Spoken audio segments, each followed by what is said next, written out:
우리는 지구라는 땅에서 삶을 살아갑니다. 그렇지 않습니까? 이 지구라는 이 공간 안에서 삶을 살아갑니다.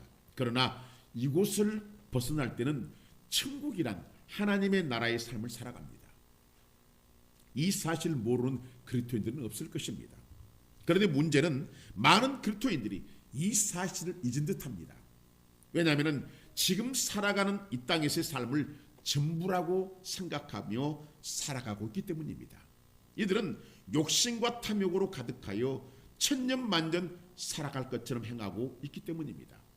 그러나 사람은 하나님께서 부르시면 반드시 가야 합니다. 거부권을 행사할 수도 없습니다. 문제는 이 사실을 사람들이 모르고 있다는 것입니다. 이 사실을 모르기 때문에 수많은 악들이 기승을 부리고 사회를 병들게 하는 것입니다. 그러므로 왜 하나님이 백성들이 자기 정체성이 뚜렷히 하는지를 아셔야 한다는 것입니다. 이 사실을 모르면 우리도 악의 무리의 한 부분으로 살아갈 수밖에 없기 때문입니다. 그러나 성경은 분명히 하나님의 백성들이 누구인지를 말씀하고 있다는 것입니다. 베드로전서 2장 9절과 10절은 이렇게 말씀하고 있습니다. 그러나 너희는 택하신 족속이요 왕같은 제사장들이요 거룩한 나라요 그의 소유가 된 백성이니 이는 너희를 어두운 데에서 불러내어 그의 기이한 빛에 들어가게 하신 이의 아름다운 덕을 선포하게 하려 하심이라 이렇게 말씀하고 있습니다. 그리고 너희가 전에는 백성이 아니더니 이제는 하나님의 백성이요 전에는 국률을 얻지 못하였더니 이제는 국률을 얻는 자니라 이렇게 말씀하고 있습니다. 하나님의 백성은 하나님께서 만세전에 택하신 족속이라는 것입니다. 잠언 8장 22절과 26절은 정확히 그 말씀을 해주고 있습니다. 여호와께서 그 조화의 시작 곧 태초에 일하시기 전에 나를 가지셨으며 만세전부터 태초부터 땅이 생기기 전부터 내가 세움을 받았나니 아직 바다가 생기지 아니하였고 큰 샘들이 있기 전에 내가 이미 났으며 산이 세워지기 전에 언덕이 생기기 전에 내가 이미 났으니 하나님이 아직 땅도 들도 세상 진토의 근원도 짓지 아니하셨을 때라라고 성경은 이렇게 말씀하고 있습니다. 이들은 누구입니까? 바로 저와 여러분들이라는 것입니다. 하나님은 우리 모두를 이렇게 택하신 것입니다. 우리는 이 사실을 지금 모르지만 우리가 하나님께 갈 때는 이 사실을 알게 될 것을 저는 믿습니다. 그러므로 오늘 성도는 자신이 먼저 어디서 왔는지를 알아야 가는 방향도 알게 되는 것입니다. 사람들은 자신이 어디서 왔는지를 잘 모릅니다. 그래서 진화되었다는 학자들의 말에 합리화해버린 것입니다. 그러나 사람은 하나님께로 왔다는 것을 반드시 알아야 한다는 것입니다. 그래야만 자신이 어디서 와서 왜 살며 어디로 가는지를 알 때 사람은 하나님을 찾게 되는 것입니다. 그러나 누구든지 현재 모습으로 갈 수가 없다는 것을 알려줘야 됩니다. 바로 죄 때문입니다. 이 죄를 속량하신 분은 예수 그리스도임을 가르쳐주고 인도하는 것이 복음인 것입니다. 이때 사람들은 전심으로 하나님을 섬기며 살아갈 수가 있는 것입니다. 또한 하나님의 백성은 왕같은 제사장들입니다. 왕같은 제사장들은 왕으로서 하나님을 섬기는 제사장직이나 혹은 왕의 종기를 부여받는 제사장직을 의미한다고 볼 수가 있습니다. 왕인 동시에 제사장 직분을 가지고 있는 존귀한 모습이라는 거예요. 이런 사람들의 특징이 있습니다. 바로 성삼위 삼일체 하나님 외에 어떤 누구에도 속하지 않는 영적 지위를 누린 사람이라는 거예요. 또한 하나님을 예배하는 예배자로 살아간다는 것입니다. 마지막으로 세상에 대하여 하나님의 뜻을 따라 하나님의 뜻을 나타내 보이는 자들의 모습으로 살아간다는 것입니다. 또한 하나님 백성들은 거룩한 나라라고 합니다. 이 말씀은 원래 하나님을 섬기기 위해서 구별된 백성 이스라엘 지칭하는 표현이었습니다. 그런데 이 지칭이 그리스도인들에게 쓰였다는 것은 성도들 또한 이스라엘 백성들이 구별되고 정결한 백성들로 살아야 했던 것처럼 구별된 생활을 해야 한다는 것을 말씀하는 것입니다. 그리고 소유가 된 백성이라고 하십니다. 이 표현은 하나님께서 성도를 특별히 자기 백성으로 삼으시고 그를 모든 환난에서 건지시고 심판날까지 보존하여 지키신다는 것입니다. 말라기야 3장 17절은 정확히 말씀해주고 있습니다. 만군의 여호와가 이르노라 나는 내가 정한 날에 그들을 나의 특별한 소유로 삼을 것이요 또 사람이 자기를 섬기는 아들을 아낀 같이 내가 그들을 아끼리니 이렇게 주님이 말씀합니다. 이스라엘이 하나님의 특별하고 소중한 백성이었던 것처럼 이제 신약시대에는 영적 이스라엘 성도들이 하나님의 특별한 소유가 되는 것입니다. 그렇다면 하나님께서는 왜 이렇게 성도들에게 엄청난 특권과 목적을 주셨을까요? 바로 아름다운 덕을 선포하게 하기 위해서인 것입니다. 무슨 말씀입니까, 여러분? 바로 삶과 말을 통한 복음 전파입니다. 다시 말해 성도는 때를 얻든지 못 얻든지 항상 복음 전파에 힘써야 하는 것입니다. 이 모습이 바로 우리를 구원하신 하나님의 의도이며 더 나아가 교회의 존재 이유가 되는 것입니다. 그러므로 성도의 정체성을 뚜렷이 알고 살아가야 되는 것입니다.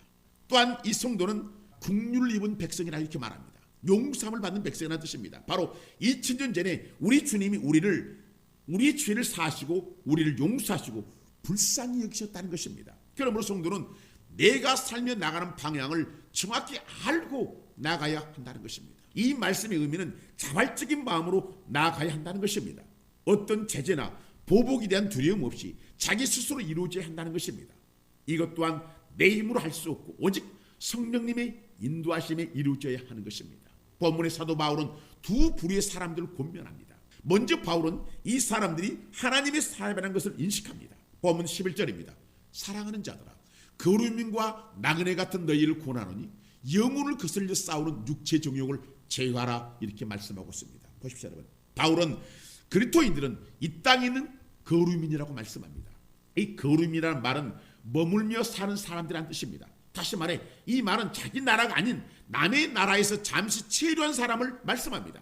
이 사람들은 자기 나라가 아니기 때문에 여러 가지로 불편해합니다. 문화도 사회도 다르기 때문입니다.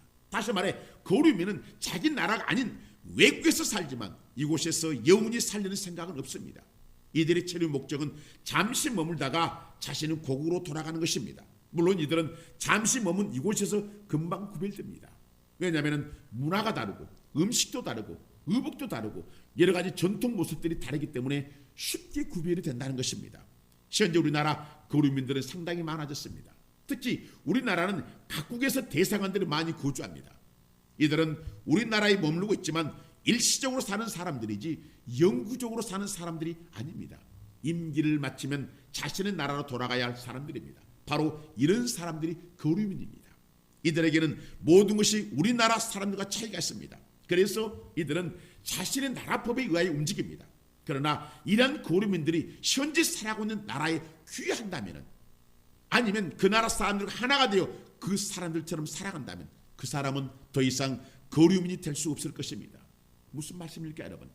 하나님의 사람들은 지금 살아가고 있는 이 땅에 영원히 살아가는 사람이 아니라는 뜻입니다. 또한 세상 사람과 섞여서 하나님을 바라는 일들로 하나님을 대적하는 사람들이 아니라는 것입니다. 그러나 너무도 많은 그리스도인들이 거류민의 모습을 잊어버리고 세상으로 흡수되어 살아가고 있더라는 것입니다. 그 한 예로 우리는 전도를 하다 보면 예전에 자신도 교회를 다녔다고 말합니다. 지금은 다니지 않고 있지만 과거는 열심히 교회를 다녔다고 말하는 것을 우리는 듣게 됩니다. 이 모습이 바로 거류민을 포기하고 세상에 흡수된 성도의 모습이라는 것입니다. 그러나 성도는 어느 나라에서 무엇을 하든지 지금의 삶의 거리를 두어야 하는 것입니다. 즉 동화되지 말라는 것입니다. 아무리 이 땅이 중요한 것처럼 보여주고 탐이 나도 자신은 곧 내 나라로 가야 한다는 것을 잊지 말라는 것입니다. 이 사실을 잊어버리면 자기 정체성을 잃어버린 것과 같은 것입니다. 분명히 성도는 이 땅에서는 거류민입니다. 즉 잠시 머물며 사는 사람이라는 것입니다.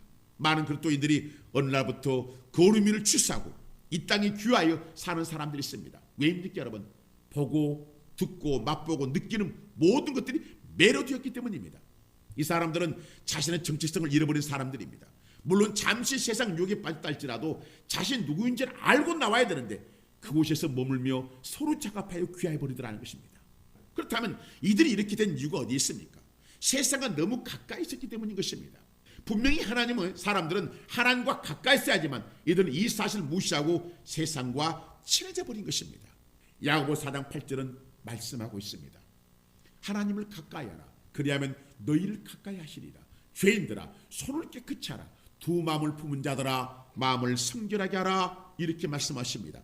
거류민이 세상과 하나 될 때 두 마음을 품게 될 때 거류민에서 세상 사람으로 바뀌더라는 것입니다. 그러므로 성도는 하나님을 가까이 해야 되는 것입니다. 시편 기자는 말씀합니다. 시편 73편 27절과 28절입니다. 무릇 주를 멀리한 자는 망하리니 음녀같이 주를 떠난 자를 주께서 다 멸하셨나이다. 하나님께 가까이함이 내게 복이라. 내가 주 여호와를 나의 피난처로 삼아 주의 모든 행적을 전파하리이다. 이렇게 말씀하고 있습니다. 보십시오 여러분. 주를 멀리하는 자는 다 망한다고 합니다. 그러나 하나님을 가까이하면 내게 복이라고 하십니다. 사랑하는 성도 여러분, 우리의 정체성을 하늘에 두어야 하는 이유가 바로 이것입니다. 우리는 사실 땅에서 살아가지만 하늘을 향해 걸어가는 자들인 것입니다. 땅에서 살다가 땅에 걸어 다니다가 죽은 인생이 아니라는 것입니다. 그러므로 순간마다 자신의 정체성을 깨닫고 다짐하며 하늘을 향해 걸어가야 하는 것입니다. 바울을 보십시오. 빌립보 3장 13절 14절 세 번역입니다. 형제자매 여러분, 나는 아직 그것을 붙들었다고 생각하지 않습니다. 내가 하는 일은 오직 한 가지입니다. 뒤에 있는 것을 잊어버리고 앞에 있는 것을 향하여 몸을 내밀면서 그리스도 예수 안에서 하나님께서 위로부터 부르신 그 부르심의 상을 받으려고 목표점을 바라보고 달려가고 있습니다. 바울은 이렇게 고백합니다. 보십시오 여러분. 성도는 세상에 머물며 사는 사람이 아닌 것입니다. 이미 자신의 정체성을 알기에 주님이 주신 사명을 감당하고자 거류민원에서 뒤에 있는 것은 잊어버리고 앞에 있는 하늘나라를 위하여 예수님의 요구하심에 따라 상을 받으려고 하늘의 목표점을 보고 달려가고 있어야 한다는 것입니다. 본문의 베드로 사도는 거류민은 성도가 이 땅에 귀하거나 자신의 본질을 포기해서는 안 된다는 것입니다. 왜냐하면 성도인 그리스도인들은 지금 이 땅에서는 항상 거류민이라는 것입니다. 이 때문에 그러므로 어떤 일이 다가와도 이미 다가왔다 해도 놀라지 말라는 것입니다. 이런 문제는 잠시 왔다 가기 때문인 것입니다. 물론 순간 불편하고 어려움이 있을 것입니다. 그러나 이것 또한 성령께서 풀어내실 것입니다. 어떻게 말합니까? 내가 거류민으로서 정체성을 잃지 않는다면 반드시 역사를 하실 것입니다. 그래서 이사야 선지자는 이렇게 말씀을 한 것입니다. 이사야 41장 10절입니다. 두려워하지 말라. 내가 너와 함께함이라. 놀라지 말라. 나는 내 하나님이 됨이라. 내가 너를 굳세게 하리라. 참으로 너를 도와주리라. 참으로 나의 의로운 오른손으로 너를 붙들리라. 보십시오 여러분. 왜 하나님께서 이렇게 말씀하시는 것입니까? 바로 거류민으로서 이 땅이 귀하지 않았기 때문인 것입니다. 하나님은 반드시 도우시는 하나님이심을 성도는 기억해야 하는 것입니다. 성경은 거류민으로 살다가 자신의 정체성을 잃어버리고 땅에 살다가 망한 사람이 나옵니다. 바로 아브라함의 조카 롯입니다. 아브라함은 거류민으로서 살면서 하늘을 향해 걸어가는 사람이었지만 롯은 그렇지 않았습니다. 롯은 소돔으로 내려갔습니다. 그리고 그곳에서 성문에 앉았습니다. 즉 소돔성이 유지가 된 것입니다. 다시 말해 거류민으로서 소돔성 사람이 귀한 것입니다. 물론 롯은 성경에 의인이라고 말씀하고 있습니다. 베드로서 2장 7절에 보면은 이 롯은 의인이다 이렇게 말씀합니다. 그러나 롯은 자신의 정체성을 잃어버렸습니다. 그리고 전쟁 속에 포로로 가족들이 싹 잡혀갑니다. 이때 포로로 있다가 도망한 사람이 도움을 청했습니다. 바로 히브리 사람 아브라함에게 도움을 청한 것입니다. 히브리라는 말은 당시 이방인들의 호칭이었습니다. 그러니까 거류민이라는 뜻입니다. 그런데 이 도망 나온 사람은 분명히 소돔 사람일 것인데 왜 아브라함에게 도움을 청했을까요? 바로 아브라함은 거류민으로서 그 지역 사람들과 섞이지 않았기 때문에 그런 것입니다. 아브라함은 집에서 길리고 훈련되자 318명을 데리고 와서 소돔성 사람들과 섞여 포로로 있는 롯을 구해옵니다. 사랑하는 성도 여러분, 지금 세상이 옳다고 말합니다. 기독교인들이 틀렸다고 말합니다. 그렇다면 과연 그럴까요? 만약 우리가 사는 지역에 말할 수 없는 큰 문제가 생겼습니다. 물론 성도는 이들과 살지만 롯처럼 섞여 살지는 않습니다. 그런데 어려움이 생긴 것입니다. 이때 사람들은 문제가 터진 사람들에게 다가가서 도움을 청할까요?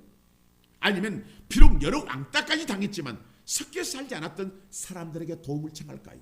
분명히 후자가 될 것입니다. 그러면 여러분 기억해야 되는 것입니다. 성도는 이 세상에 묻혀 사는 존재가 아니라 거류민이라는 사실을 기억하라는 것입니다. 또한 본문은 성도는 나그네라고 말합니다. 나그네란 집을 떠나 사는 자입니다. 그러니까 다른 곳으로 이동하는 사람입니다. 즉 다른 목적지를 향해 나가고 있는 사람이라는 뜻입니다. 사랑하는 성도 여러분, 지금 우리는 나그네로서 하나님 나라를 향해 걸어가고 있는 사람들인 것입니다. 나그네는 잠시 머물다가 자신의 목적지로 가는 사람이지 눌러앉아 줄 옮겨 사는 사람이 아닌 것입니다. 나그네는 그냥 지나가는 사람일 뿐인 것입니다. 아무리 그 환경이 좋고 화려하고 먹음직스러워도, 또한 그쪽 사람들이 아무리 좋은 환대를 하고 집을 주고 풍성함을 준다 해도 눌러앉지는 않는다는 것입니다. 왜냐하면 나그네는 자신의 집이 있고 고향이 있고 나라가 있기 때문입니다. 그곳이 어디입니까? 우리가 지금 묵묵히 걸어가고 있는 본향 천국이라는 것입니다. 지금 우리는 이곳을 향해 걸어가고 있는 것입니다. 그러므로 멈추지 마셔야 되는 것입니다. 왜냐하면 수많은 유혹과 미혹이 난무하고 덕과 올무가 있지만 멈출 수 없는 것은 우리가 나그네이기 때문인 것입니다. 우리는 이곳에서 사는 존재가 아니라 천국을 향해 나아가는 자라는 것 사실을 잊지 말라는 것입니다. 그러나 나그네는 혼자 가는 것이 아니라 성령님과 함께 간다는 것입니다. 요한복음 16장 13절을 말씀하고 있습니다. 그러나 진리의 성령이 오시면 그가 너희를 모든 진리 가운데로 인도하시느니 그가 스스로 말하지 않고 오직 들은 것을 말하며 장래일을 너희에게 알리시리라, 이렇게 말씀하고 있습니다. 성령님은 우리를 진리 가운데로 인도하십니다. 이 길이 바로 나그네가 가는 길입니다.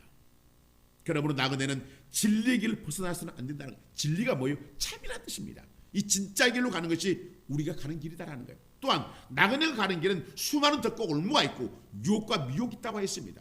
본문은 분명히 영혼을 거스려 싸우는 육체의 정욕을 제어하라고 합니다. 여기서 육체의 정욕이라는 것은 하나님 밖에서 만족을 얻으려 하는 사람들의 세상적인 욕구나 욕망입니다. 즉 나그네는 이러한 수많은 덫을 제거하면서 거룩하게 살아야 한다는 것입니다. 지금 세상은 돈의 욕구로 가득 차 있습니다.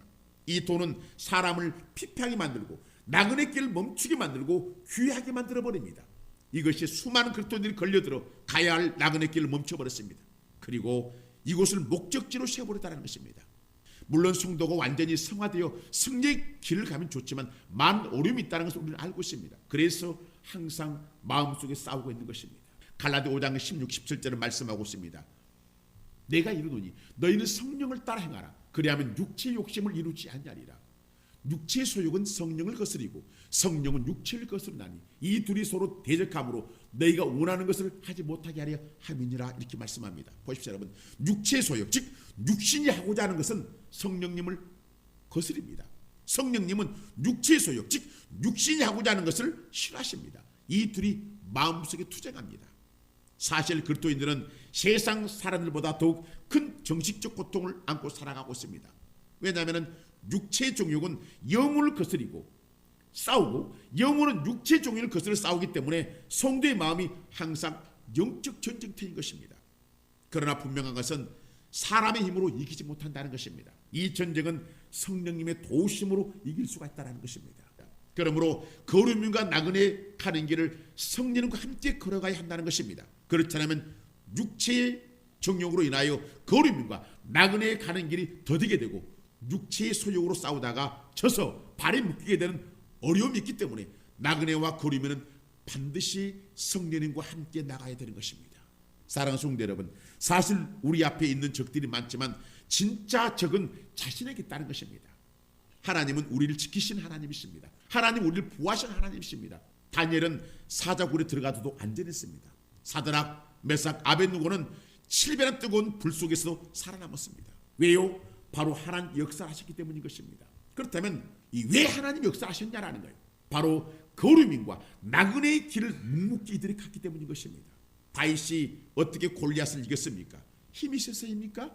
기술이 좋아서입니까? 아닙니다. 하나님께 역사하셨기 때문입니다. 왜요? 다윗은 거룩민과 나그네의 길을 멈추지 않고 걸어갔기 때문에 그런 것입니다. 그러니까 하나님은 항상 함께 하시고 계시는 것을 볼 수가 있는 것입니다. 시편 91편 14절 16절을 보십시오. 하나님이 이르시되 그가 나를 사랑한즉 내가 그를 건지리라. 그가 내 이름을 안즉 내가 그를 높이리라. 그가 내게 강구하려니 내가 그에게 응답하리라. 그들이 환난 당할 때에 내가 그와 함께하여 그를 건지고 영화롭게 하리라. 내가 그를 장수하게 하므로 그를 만족하게 하며 나의 구원을 그에게 보이리라 하시도다. 보십시오 여러분, 하나님은 거룩민과 나그네의 삶을 살며 나가는 자를 통하여 역사하신 하나님을 보시라는 것입니다. 하나님은 그가 나를 사랑한즉 내가 그를 건지라고 하십니다. 바로 나그네의 길을 가는 사람입니다. 또한 하나님은 높이고 응답 주신다고 하십니다. 또한 환난 때 건지고 영화롭게 하신다고 하십니다. 더 나아가 장수하게 하신다고 하십니다. 이것은 하나님의 뜻이라는 것입니다. 즉 거룩민과 나그네의 삶을 살고 나가는 자들에게 주시는 축복인 것입니다. 그러니까 하나님은 의심할 수가 없습니다. 그러면 뭐가 문제입니까? 바로 내 안에서 일어나는 유혹의 갈등입니다. 이 갈등을 멈추는 자, 귀하는 자, 주의를 옮기는 자들은 하나님의 축복에서 벗어나는 것입니다. 이 사람들은 어느 누구도 될 수가 있다는 거예요. 그래서 성경은 너희는 넘어질까 조심하라고 성경이 말씀하는 이유가 바로 그것입니다. 그래서 성령의 도움 없이는 거룩민과 나그네 길을 온전히 갈 수가 없는 것입니다. 또한 거룩민과 나그네는 이 세상의 사람들에게 착한 행실을 가지라고 합니다. 본문 12절에 이렇게 말씀하고 있습니다. 너희가 이방인 중에서 행실을 성에 가져 너희를 악행한다고 비방하는 자들로 하여금 너희 선한 일을 보고 오시는 날에 하나님께 영광을 돌리게 하려 함이라 이렇게 말씀합니다. 보십시오 여러분. 세상은 거룩과 나그네의 삶을 살아가는 사람을 악하다고 한다는 것입니다. 그러나 묵묵히 선한 일을 하라는 것입니다. 왜냐하면 이것이 곧 하나님께 영광을 돌리는 일이기 때문인 것입니다. 여러분 우리의 주가 되시고 만왕의 왕이 되시며 심판주가 되시는 사랑의 주님이 영광스럽게 재림하시는 그날 하나님은 산자와 죽은 자를 심판하실 것입니다. 바로 그때 선한 일을 행한 거룩민과 나그네들을 비방했던 세상 사람들은 비로소 하나님의 선하심을 인정하며 주님께 말할 것입니다. 주님이 옳았습니다. 주님의 백성들이 옳았습니다라고 영광을 돌리는 날이 될 것입니다. 그러므로 오늘 우리 성도들은 묵묵히 주님의 주신 길을 가십시오. 내가 살 곳은 천국이고 내가 나가는 곳은 천국이라는 것을 잊지 마시고 성령님과 함께 나가라는 것입니다. 이때 반드시 하나님의 축복하심이 넘친다는 것입니다. 우리 성도들은 이 말씀을 깊이 새기십시오. 여러분 이제 곧 심판의 날이 다가옵니다. 이때는 울고 불고 해도 소용없습니다. 그러므로 우리 성도들이 이 말씀을 깊이 새기고 어떤 상황에서도 내가 거룩과 나그네의 삶을 살겠습니다. 하나님 나를 축복하시고 나를 이끄시고 내 가족들을 이끄셔서 거룩과 나그네의 삶을 굳건히 의심 없이 믿고 나갈 수 있는 그런 삶과 가정 자녀들이 되게 해 주옵소서. 기도하는 저와 여러분 되시기를 주님의 이름으로 축원합니다.